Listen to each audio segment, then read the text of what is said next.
Hello everyone, আসসালামু আলাইকুম। কেমন আছেন সবাই? আশা করি সকলেই সুস্থ আছেন, ভালো আছেন। আমি আবারও হাজির হয়েছি আপনাদের সামনে একটা রেসিপি নিয়ে। এই রেসিপিটা হচ্ছে খোকা ইলিশের রেসিপি। বেগুন দিয়ে আমি বানাবো।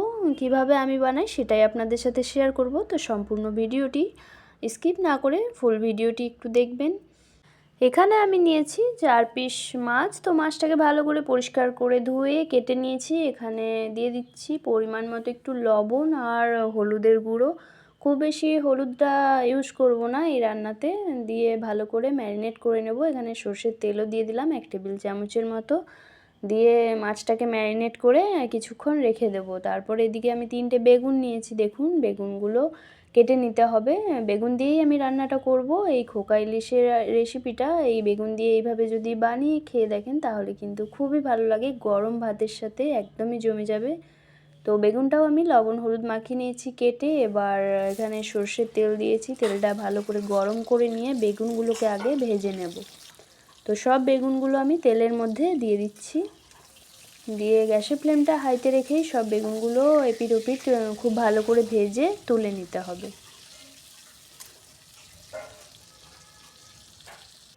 দেখুন বেগুনগুলো এখানে ভাজা হয়ে গেছে। বেগুনটা আমি তুলে নিচ্ছি। এই তেলটাতেই মাছগুলোকেও সেমভাবে হালকা ভেজে তুলে নিতে হবে। খুব বেশি ডিপ ফ্রাই করব না মাছগুলো। সব বেগুনগুলো তুলে নিয়ে মাছগুলো এবার দিয়ে দিচ্ছি তেলের মধ্যে। মাছটা হালকা ফ্রাই করে তুলে নিতে হবে। এই অবস্থায় এবার তুলে নিলাম সব মাছগুলো। এবার এখানে কালো জিরে আমি ফোড়নে দিচ্ছি। এখানে আরও একটু সর্ষের তেল আমি দিয়ে দিয়েছিলাম।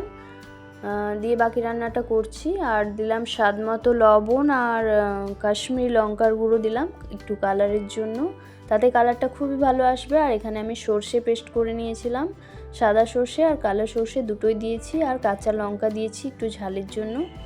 দিয়ে ভালো করে মিক্সিং জারে মিহি করে পেস্ট করে নিয়ে এখানে বাটিটা ধুয়ে সামান্য একটু জল দিয়ে একটু নাড়াচাড়া করে খুব ভালো করে মিশিয়ে নিচ্ছি সর্ষের পেস্টটাকে। বেগুন দিয়ে আমি রান্নাটা করব, তাই ঝোলটা একটু বেশি হলেই ভালো লাগবে খেতে গরম ভাতের সাথে। তাই আরও 1 বাটি আমি জল দিয়ে দিলাম। খুব বেশি ঝোল একটা করব না, মাছ আর বেগুনের পরিমাণ অনুযায়ী আমি ঝোলটা করছি।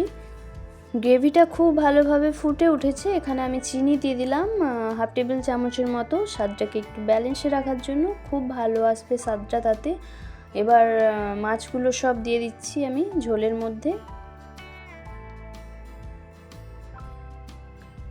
সব মাছগুলো দিয়ে বেগুনগুলোও আমি দিয়ে দেবো।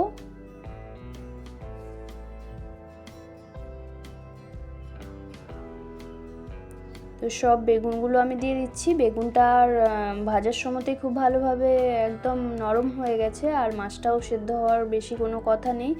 মাছ আর বেগুনের মধ্যে এই ঝোলটা ভালোভাবে যাতে মিশে যায় তার জন্য একটুখানি ফুটিয়ে নিতে হবে। তাহলেই কিন্তু আমাদের খোকা ইলিশের রেসিপিটা বেগুন দিয়ে একদমই রেডি হয়ে যাবে গরম ভাতে সার্ভ করার জন্য।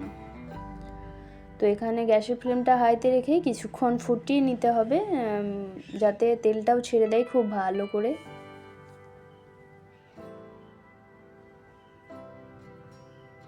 এবার এখানে দিয়ে দিচ্ছি কাঁচা সর্ষের তেল 1 টেবিল চামচের মতো, তাতে ফ্লেভারটা খুবই ভালো আসবে আর খেতেও কিন্তু ভালো লাগে কাঁচা সর্ষের তেল ওপর থেকে এই রেসিপিতে দিয়ে দিলে। এখানে আমাদের রান্নাটা কমপ্লিট হয়ে গেছে, তেল ছেড়ে দিয়েছে খুব সুন্দর মাছের থেকে। তো আরও কিছুক্ষণ গ্যাসের ফ্লেমটা মিডিয়ামে রেখে এভাবে ফুটতে দেব। খুব সুন্দর একটা স্মেল বেরিয়ে আসবে। তাহলে রান্নাটা কমপ্লিট হয়ে যাবে। এবার গরম গরম ভাতের সাথে সার্ভ করে নিতে পারেন কিছুক্ষণ রেস্টে রেখে দিয়ে। তো গ্যাসের ফ্লেমটা এবার আমি অফ করে দেব, দিয়ে কিছুক্ষণ রেস্টে রেখে দেবো।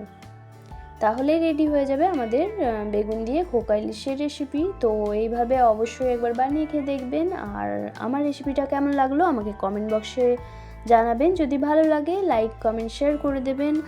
আরও নতুন নতুন রেসিপি দেখার জন্য চ্যানেলটিকে সাবস্ক্রাইব করে পাশে থাকা বেল আইকনটি প্রেস করে দেবেন। আমি আবারও হাজির হয়ে যাব নতুন কোনো একটা রেসিপির সাথে। আল্লাহ হাফিজ।